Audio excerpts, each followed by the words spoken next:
कुछ लोग अपने भाग्य को तो कभी कुछ लोग अपने कर्म को कोसते रहते हैं। तो जैसा कि मैं और मेरा विचार है, ये भाग्य और कर्म दोनों एक तराजू के पल्लू हैं। कभी भाग्य ज़्यादा होता है तो कभी कर्म ज़्यादा होता है, कभी भाग्य के पल्लू ज़्यादा होते हैं तो कभी कर्म के ज़्यादा भारी पड़ते हैं। तो ये कह सकते हैं कि ये ऐसा तराजू का ये दोनों एक पार्ट हैं, पल्लू हैं, कि जिस दिन ये इक्वल फुटिंग पे आ जाएं उस दिन आपके तरक्की के रास्ते खुल जाते हैं। तो आप इस बात से एश्योर रहिए कि एक ना एक दिन अगर आप कर्म कर रहे हैं तो भाग्य आपका साथ देगा, और ये भी हो सकता है कि आप कर्म ना कर रहे हो तो भी भाग्य साथ दे, तो उस दिन से आप कर्म करेंगे तो भी आपके तरक्की के रास्ते खुल जाएंगे।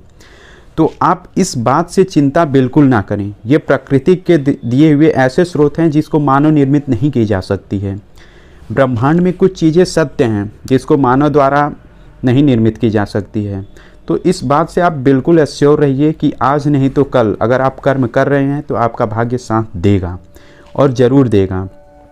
और जिस दिन ये दोनों तराजू के पल्लू बराबर हो गए, आपके तरक्की के रास्ते खुल जाएंगे और सामने आपकी चीज़ें सारी दिखने लगेंगी।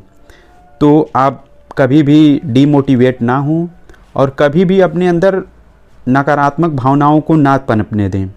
ये नकारात्मक भावनाएं ही आपके भाग्य का निर्माण करती हैं और कर्म को पीछे ढकेलती हैं। अगर आप इन नकारात्मक भावनाओं से दूर जाते हैं और सकारात्मक सोच, सकारात्मक भावना की ओर जाते हैं तो आपके कर्म को वो आगे ढकेलता है और भाग्य को भी आगे की ओर ले जाता है। तो आप इन नकारात्मक भावनाओं को पीछे छोड़कर सकारात्मक भावनाओं की ओर जाएं और किसी भी चीज़ के बारे में पॉजिटिव सोचें। पॉजिटिव सोचने से आपका माइंड मेकअप होता है, जिससे आपके अंदर कार्य करने की क्षमता आती है, और जब कार्य करने की क्षमता आती है यानी कर्म आपका ऊंचा ले जाता है, हाई लेवल पे जाता है, तो वो भाग्य को खींचता है। कर्म एक चुंबक है जो भाग्य को खींचता है, और कभी कभी भाग्य भी एक चुंबक की तरह कार्य करता है कि आप कर्म लगातार कर रहे हैं तो एक दिन ऐसा आता है कि ये चुंबक की तरह